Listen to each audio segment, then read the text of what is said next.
تمام؟ كله تمام؟ كله تمام خالص. الحمد لله.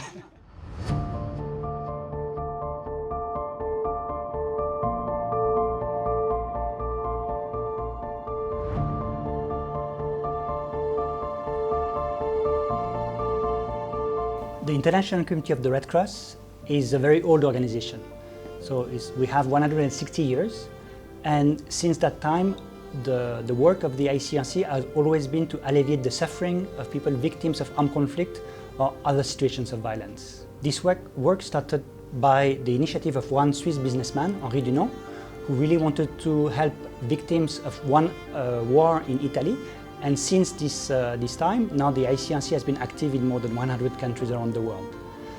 In Egypt specifically, we started working more than 100 years ago, at the time of the First World War, and then the Second World War, and so on with the Suez crisis, and then of course again the wars in 67 and 73 with Israel. During this conflict, the role of the ICRC was mostly to visit prisoners of war, help people who were injured, and help separated families. So the whole work of the ICRC was really trying to mitigate the suffering of the people affected by this international armed conflict.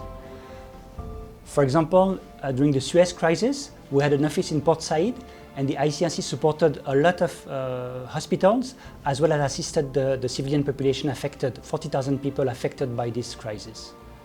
But again, a few years later, during the war in 67 and 73, the ICRC is also very active to repatriate prisoners of war at the end of the conflict and make sure that families can keep in touch with their relatives who were detained. And to give you an idea, there were 3 million family news messages exchanged at that time through the Red Cross, through the ICRC, to be able to maintain these family contacts.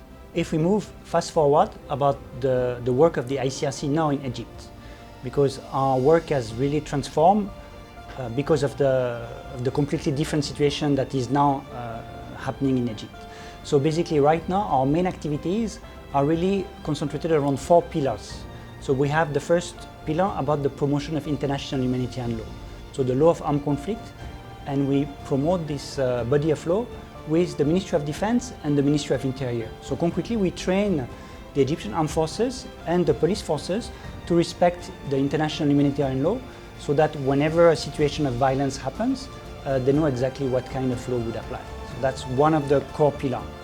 The second core pillar is about migrants. As you know, there are many people who are here in Egypt coming from sub-Saharan Africa, from Sudan, South Sudan, Ethiopia or Eritrea, who are now in the Nile Delta and who have lost contact with family members.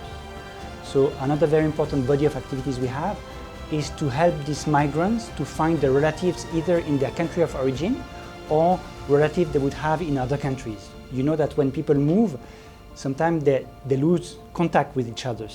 We have concrete cases where mothers lost contact with their children, and the work we do is to trace these people, and whenever possible, we organize some family reunions.